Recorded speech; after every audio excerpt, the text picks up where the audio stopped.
What is up, and welcome back to How to Invest in Commercial Real Estate.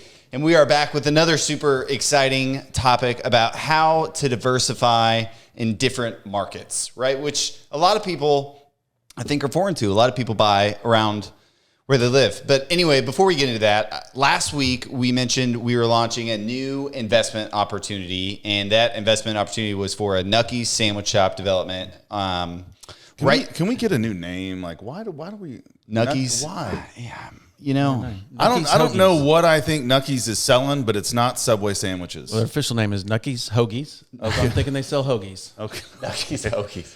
Anyway, it's weird.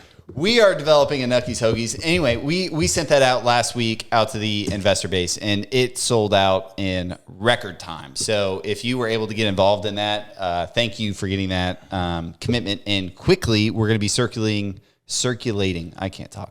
offering documents this week, and we should have another deal coming out very soon. 20 minutes. That's amazing. 20 minutes it sold out. It was pretty nuts, actually. Yeah, and what's going to be crazier to all that are listening that invest with us is once we start selling these deals, all we're going to do is return 150%, 200% of the capital that we took from investors back to them. Mm-hmm. And so the fever pitch to get in the new deals is going to be that much more competitive because everyone's going to be flush with cash as we start to exit some of these deals in the very, very near future. So make sure you're on our investor list and you're checking it. And we'll keep trying to funnel really great investment opportunities so there's plenty for everybody to get involved in. Yeah, that's a good point. People are going to have money and they're going to see that this actually works and they're going to want to invest more. Yeah, we actually have several exits we're pushing to get before the end of this year. So, obviously those take time. So September, we're kind of making the final push now to see if we can get something closed before the end of the year. But anyway, back into the topic, all about how to diversify using different markets, how to diversify your real estate holdings. And I think it's foreign for a lot of people. A lot of people I know don't own in multiple markets. Yeah, and we've seen it. I've seen it with experienced real estate investors that still tell me, well, Joel, if I can't drive by it, I don't want to invest in it.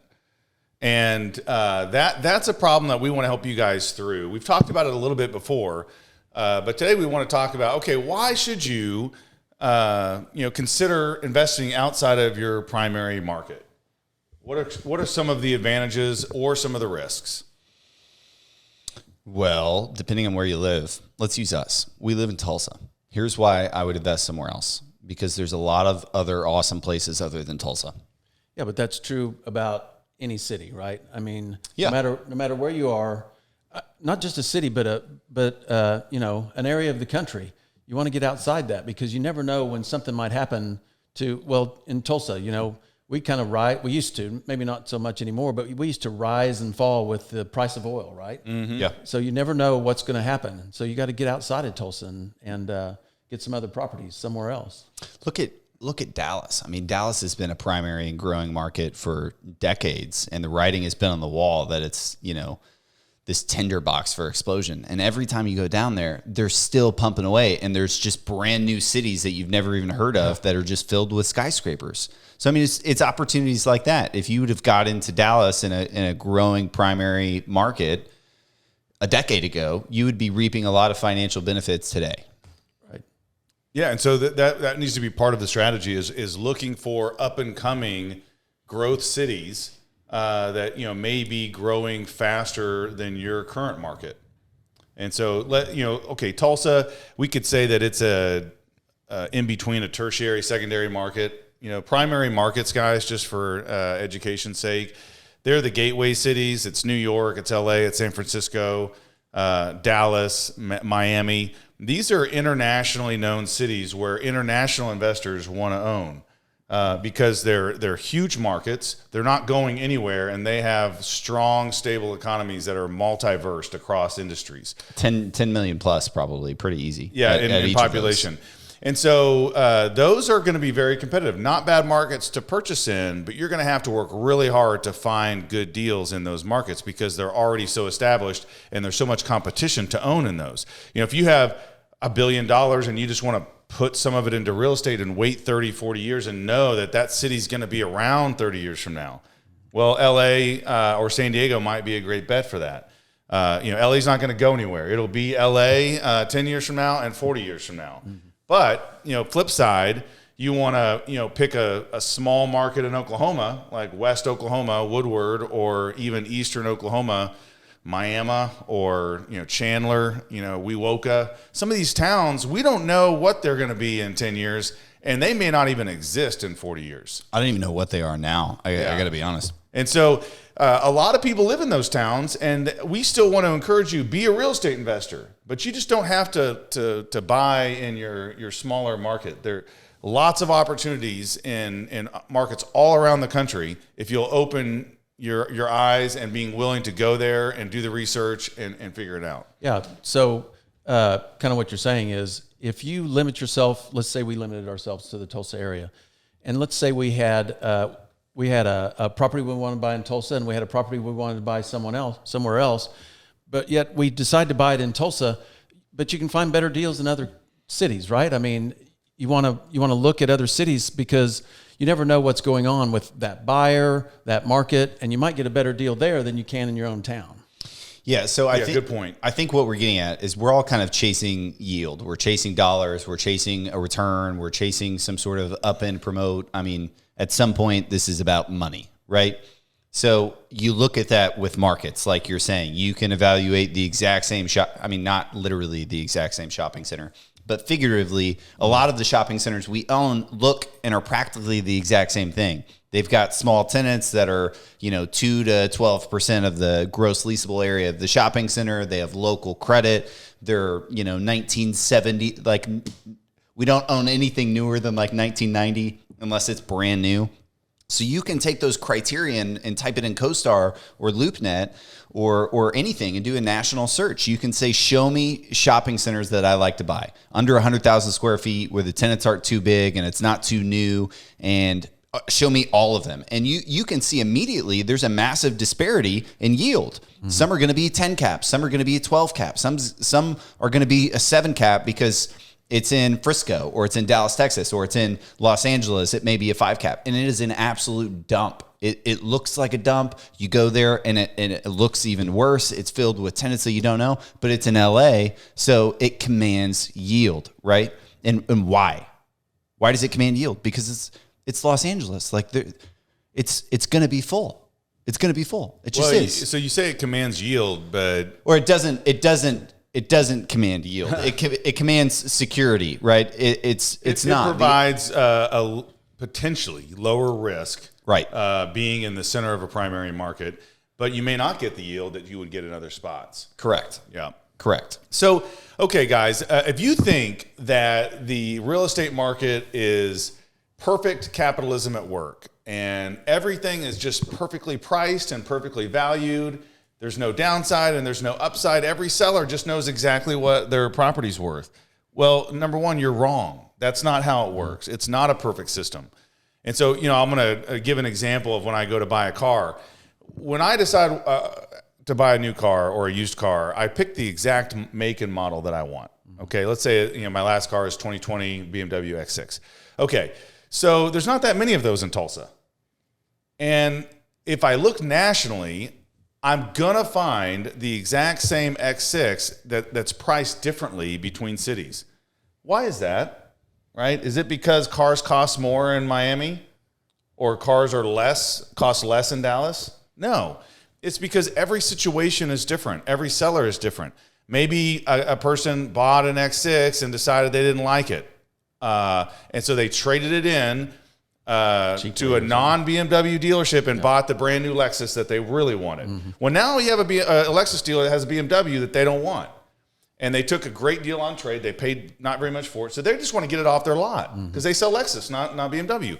And so you might be able to get that particular X6 a little better deal than one at the BMW dealership in San Francisco.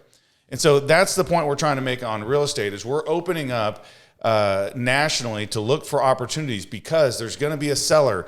Their dad owned the property and he died and the estate now owns it and the kids just want to get some money for it and they don't have any basis in it and they're going to make a windfall as soon as they sell it. Like, hey, I need to sell this quick because I got some stuff I need the cash for. Maybe that sells at an 8 cap in an identical center in another market that doesn't have that selling pressure, maybe at a 7. We see it all the time. If you guys are doubting me at any point, go to Crexy.com and look up shopping centers and or apartment complexes, and you'll see the exact same looking apartment complex with the same traffic counts and the same rough credit tenants, and one might be a 7 cap and one might be an 8.25 cap. Okay?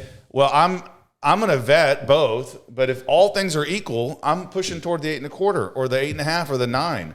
And people will tell me, that 9 has to have more risk because it's priced higher, or at least the yield's higher. And that's what losers say. They don't allow themselves to believe in the opportunity that there's something there. Well, why are they selling? It must be a problem if they're asking a higher cap. Maybe, but maybe not. Well, it's uncomfortable, right? Because if they did the same thing in their own market, if they took 2 shopping centers in their own market that were priced differently, they wouldn't have a problem picking the one that made more money. They would not have a problem at all, right? If all things were actually true. But you throw one in like St. Louis, and it's just like, oh, Lord, what are you doing? Now, another reason to look nationally is to diversify your risk. Like we talked about, you have small markets that might go away. And so there's no real demand for that real estate in those markets. So you might be able to get a good deal and make cash flow, but when you go to sell it, can you really reap the rewards? And you may not have any buyers. Quick relative example, COVID shut down a lot of primary markets. A lot of primary markets were a lot stricter with the lockdowns, where when you got into secondary and tertiary markets, they were way more relaxed because they have inherently less people, they have less population, they have less restaurants. So that was a benefit right then in that period of time to be in a smaller market was COVID. So there's pros and cons on both sides. Yeah, and so where I was going with that is that if you can establish good real estate in multiple markets, you're just hedging your risk for eventual market conditions. I'll go back to like a 2008 where, Detroit and some of the Michigan suburbs of Detroit just were totally hammered. Auto industry was struggling. They were facing bankruptcy, laying off tons of people, and the vacancies in those markets were off the charts. So if you owned in those markets and let's say you had debt coming due, you're not going to be able to sell it for what you want to sell it for. You may have a hard time refinancing it. So if you had all your property in that one market because you just happened to grow up in South Detroit, well, you may have a problem. But if you had 1 or 2 properties in Detroit, but then you had some in Chicago, and you had some in St. Louis, and you had some in Cincinnati, and maybe Oklahoma City, now you're diversified enough where some of those markets didn't get hit as hard as, let's say, Detroit in 08. And so once again, you're just protecting your overall nest egg of real estate. And we think it's a great opportunity to find, not only find better pricing, but also lower your overall risk of the portfolio. So what would you say to someone who said, well, how do I know what that market's like? What if I find a property in St. Louis? How do I know that area of St. Louis is good? How do I know the economy in St. Louis is good? What's the future for St. Louis? I mean, how does somebody, someone might be hesitant doing that versus one in their own hometown where they kind of have a feel for what the economy is doing, what the market's like. I would say if you don't know how to find the answers to those questions, you shouldn't be buying in St. Louis, right? Like you just shouldn't, because this is not meant to offend. I feel like it's easy to find the answers to those questions. Well, let's tell them how to find some of them. Okay. We can't find all of those answers. Yeah, for you. we've done shows on this before, but give us the 2 or 3 minute summary. I'm meeting with a lot of people in St. Louis. I'm meeting with St. Louis lenders. I'm meeting with St. Louis property managers. I'm meeting with St. Louis leasing agents. I'm talking to people in St. Louis that sell those types of properties. I'm talking to people in St. Louis that buy those types of properties. Yeah, think in your mind who in St. Louis, we're just using St. Louis as an example, of course, knows the commercial real estate game and the growth drivers in St. Louis. Who might know that? Well, retail and apartment brokers, commercial brokers, industrial office brokers, they're going to know. Okay, number one. Number two, lenders, like you say, lenders are going to know. Lenders, they lend money in their markets. And so you're not going to call up a lender and he's going to see, oh, that's a crap area, but I want to loan you $10 million on it. No, he's going to say, hey, I don't love that area. I like this area over here. And he's in the market and she's a professional. Yeah. And they're going to know. Yeah. Who else?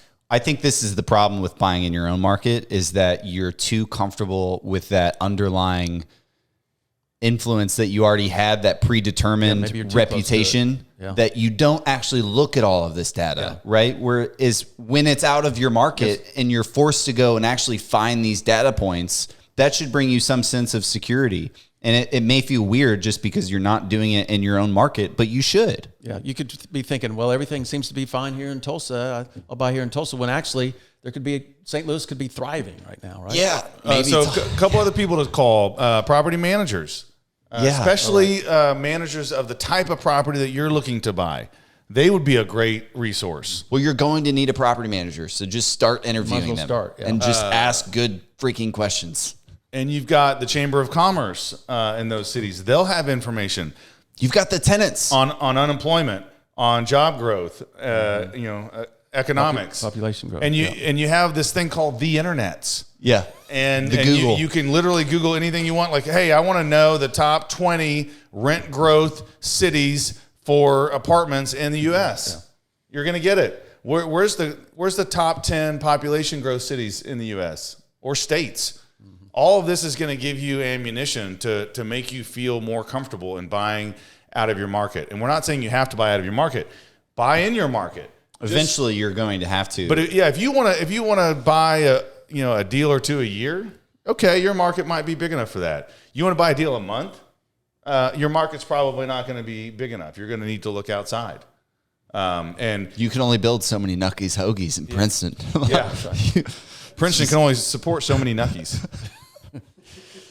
All right, guys. So don't be afraid to diversify out of your market. We've done it successfully, and we think you should at least consider doing it. Make sure you do your research. If you find opportunities outside of your market and you want an opinion, hit us up. Let us look at your deal. We'll tell you some good, some bad. Maybe we'll even recommend how to do some research on it. Call some brokers or some management companies.